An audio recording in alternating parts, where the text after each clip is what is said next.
নমস্কাৰ বন্ধু বান্ধৱীসকল, স্বাগতম জনাইছোঁ জব নিউজ ইউটিউব চেনেলটোলৈ।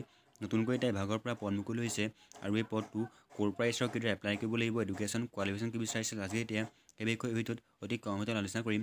গতিকে ভিডিঅ'টো স্কিপ নকৰি শেষলৈকে চাই থাকিব আৰু যিসকল বন্ধু বান্ধৱী এতিয়ালৈকে job news YouTube channel subscribe কৰি ল'ব। এই এডভাৰটাইজমেণ্টখন আহিছে মাজুলীৰ ফালৰ পৰা। ইয়াত অংগনবাদী কৰ্মী আৰু অংগনবাদী সহায়িকাৰ পদ মুকলি হৈছে আৰু ইচ্ছুক মহিলাসকলৰ পৰা আবেদন পত্ৰ বিচৰা হৈছে। আবেদন পত্ৰসমূহ কাৰ্যালয়ৰ পৰা সংগ্ৰহ কৰি আৰু প্ৰপত্ৰসমূহ পূৰণ কৰি 7 ফেব্ৰুৱাৰী 2025 তাৰিখৰ ভিতৰত কাৰ্যালয়ত জমা দিব লাগিব। আৰু ইয়াত টোটেল 16টা পদ খালী হৈ আছে।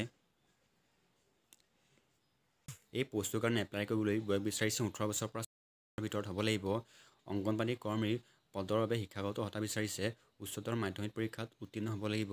আৰু ইয়াত কোৱা হৈছে যে যদি উক্ত অংগনবাদী কেন্দ্ৰ এলেকাত উচ্চতৰ মাধ্যমিক পৰীক্ষাত উত্তীৰ্ণ প্ৰাৰ্থী নাথাকে, তেতিয়া হাইস্কুল শিক্ষান্ত পৰীক্ষাত উত্তীৰ্ণ আবেদনকাৰীক বিবেচনা কৰা হ'ব। অংগনবাদী সহায়িকা পদৰ বাবে কোৱালিফিকেশ্যন বিচাৰিছে মেট্ৰিক পাছ। আৰু ইয়াত কোৱা হৈছে যে যদি উক্ত অংগনবাদী কেন্দ্ৰ এলেকাত মেট্ৰিক পৰীক্ষাত উত্তীৰ্ণ প্ৰাৰ্থী নাথাকে, তেতিয়া শিক্ষাগত অৰ্হতা নৱম শ্ৰেণী উত্তীৰ্ণ আবেদনকাৰীক বিবেচনা কৰা হ'ব।